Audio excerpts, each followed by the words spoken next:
اور رمضان المبارکہ میں اب آپ کبھی سوچتے ہیں شیطان تو چھٹی پہ ہے، شیطان ابھی قید کر لیا گیا.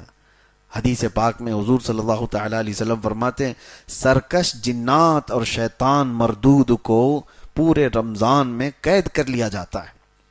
اللہ تبارک و تعالیٰ قید کر لیتا ہے مومنین کی راحت کے لیے، لیکن پھر بھی شیطان کے ایجنٹ بہت گھومتے رہتے ہیں، شیطانی کام بھی ہو رہے ہوتے ہیں، ساری چیزیں چل رہی ہیں. یہ کیسے؟ اس کو یوں بتایا گیا ہے کہ شیطان نے اپنے 11 مہینے جو اس پر عمل کیا، جتنا اثر ڈالا تھا، وہ پوری طور پر اس نے اس سے اپنے آپ کو آزاد نہیں کیا، اس کا کچھ اثر اب بھی باقی رہ گیا ہے.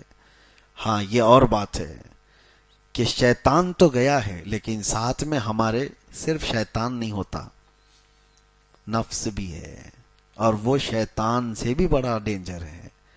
آپ کو پتہ ہے پورے 11 مہینے جب بھی نماز نہیں پڑھے، جھوٹ بولے، چغلی کیے، کچھ بھی گناہ کیے، تو بلیم کس کے اوپر؟ شیطان کرا دیا. جھگڑا لگا دیا، کس نے کرایا؟ شیطان کرا دیا. ساری برائیاں کون کراتا ہے؟ شیطان کراتا ہے. شیطان ساری برائیوں کا جڑ ہے، ٹھیک ہے مانتے ہیں، لیکن آدم علیہ السلام کو سجدہ کرنے کے انکار جو شیطان نے کیا، اس کو کس نے بہکایا؟ وہ تو خود شیطان ہے. شیطان سارے لوگوں کو گمراہ کرتا ہے، تو پھر شیطان کو کس نے گمراہ کیا تھا؟ شیطان سجدہ کیوں نہیں کیا؟ اکڑ کیوں دکھایا؟ تکبر کیوں دکھایا؟ فرمایا گیا کہ شیطان کو اس کے نفس نے گمراہ کیا تھا. تو پتہ یہ چلا کہ جو شیطان کو بھی گمراہ کرتا ہے وہ نفس، وہ ہمارے ساتھ تو ہے. شیطان گیا ہے لیکن نفس نہیں گیا. اس وجہ سے نفس کی تربیت کے لیے ہی رمضان ہے. اب میں آپ کو بتاؤں، یہ نفس کو اگر ٹھنڈا کرنا ہے، اس کو ریہرسل میں لا کر کے، اس کو تربیت میں لا کر کے صحیح کرنا ہے، تو سب سے بہترین کہا گیا ہے کہ قرآن پڑھو اور قرآن سنو. نفس اس سے معمول پر آتا ہے، نفس کی خرابیاں کم ہوتی ہیں. اور یہ بھی فرمایا گیا کہ روزہ نفس کو توڑ دیتا ہے. ایک صحابی حضور صلی اللہ تعالی وسلم کے پاس آئے، جوان، کہا کہ شادی کرنا ہے لیکن استطاعت نہیں ہے، کیا کروں، گناہ ہونے کے اندیشے ہیں. حضور نے فرمایا روزہ رکھو. کیا کرو؟ روزہ رکھو. حضور پاک صلی اللہ تعالی علیہ وسلم نے کس لیے فرمایا؟ کہ روزہ نفسانی خواہشات کو مار دیتا ہے، نفسانی خواہشات کو کم کر دیتا ہے، ختم کرتا ہے. جتنے بھی اولیاء کاملین کو آپ سنیں گے، ان کی تربیت جو ہے روزے سے ہوتی تھی، روزے سے ہوتی تھی. اب یہ رمضان آیا ہی ہمارے پاس ہمارے نفس کی اصلاح کے لیے. اگر اس میں بھی ہم نہیں کر سکے تو پھر کبھی نہیں کر پائیں گے. تو بہرحال آج کی یہ ابتدائی ہماری گفتگو تھی آپ کے سامنے، اور انشاءاللہ العزیز چلتی رہے گی، زندگی باقی رہے تو. رمضان المبارکہ اور قرآن کا جو سنگم ہے، جو تعلق ہے، وہ کیوں میں نے بتایا کہ صرف تقریر کرنے کے لیے نہیں، صرف تراویح کے لیے نہیں. آپ ہاتھوں میں قرآن اٹھاؤ. مہینوں ہو گئے اس قرآن کو اٹھائے ہوئے، اور کتنے تو ایسے ہیں پڑھ بھی نہیں پاتے ہیں، اور کتنے تو ایسے ہیں دیکھ بھی نہیں پاتے. یہ اللہ کا وہ مقدس کلام آج کائنات میں، آپ کو ایک بہت چیلنج کی بات بتا رہا ہوں، پوری روئے زمین پر حضور صلی اللہ تعالی علیہ وسلم کی نشانیوں میں کوئی ایسی مضبوط نشانی جس کو کوئی بدل نہیں سکا، معجزہ حضور کا کوئی باقی ہے تو قرآن باقی ہے. حضور نے چاند کے ٹکڑے کیے تھے کہ نہیں؟ آپ کا ماننا ہے یہ حضور کا معجزہ ہے. حضور نے ڈوبے ہوئے سورج کو پلٹا دیا، یہ حضور کا معجزہ ہے. نبی پاک صلی اللہ علیہ وسلم نے انگلیوں سے پانی جاری کر دیے، حضور کا معجزہ ہے. حضور کے سامنے پتھر بول پڑے، یہ حضور کا. لیکن یہ سب معجزے دیکھے آپ نے؟ چاند کا ٹکڑے ہونا، سورج کا پلٹ آنا، انگلیوں سے چشمے جاری ہونا دیکھا تو نہیں، حدیثوں میں پڑھا ہے اور علماء سے آپ نے سنا ہے. لیکن حضور پر جو قرآن اترا تھا وہ دیکھ بھی رہے ہو، سن بھی رہے ہو، پڑھ بھی رہے ہو. یہ ایک نشانی ایسی ہے جو ہر گھر میں اور ہر ایک کے پاس موجود ہے. اس سے محبت کرو.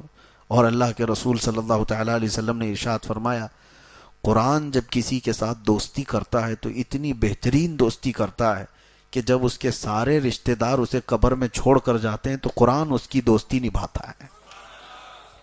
قبر میں آ کر اس سے کہتا ہے تنہائی میں گھبرانا مت، میں ہوں تیرے ساتھ. دنیا دوستی چھوڑ دیتی ہے روح نکلنے کے بعد، لیکن قرآن نہیں چھوڑتا. تو جو ہمارے تنہائی، قبر کی تنہائی کا دوست ہے، اسے آپ اٹھاتے کیوں نہیں؟ اسے آپ پڑھتے کیوں نہیں؟ رکو دو رکو پڑھنے کے بعد لوگ غائب ہو جاتے ہیں. جوش میں ابھی رمضان میں اٹھائیں گے کچھ، پہلے دن 4 صفحے 5 صفحے پڑھ کر کے اس کے بعد پھر دھیرے دھیرے دھیرے نیچے ہوتے چلے جائیں گے. 5ویں 6ٹھے روزے کے بعد تو پھر قرآن ویسے کے ویسے ہو جاتا ہے.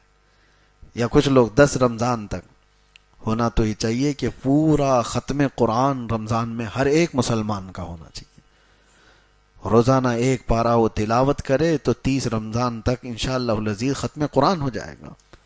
ورنہ زندگی میں آپ مجھے بتاؤ کب موقع ملتا ہے، کب موقع ملتا ہے؟ ہمارے اولیاء کاملین جن کی آپ اقتدا کرتے ہیں، امام اعظم ابو حنیفہ رضی اللہ تعالیٰ عنہ جس قبر میں آج آرام کر رہے ہیں بغداد میں، اس علاقے میں جہاں آپ دفن ہیں، فرمایا گیا 4000 ختم قرآن انہوں نے کیے.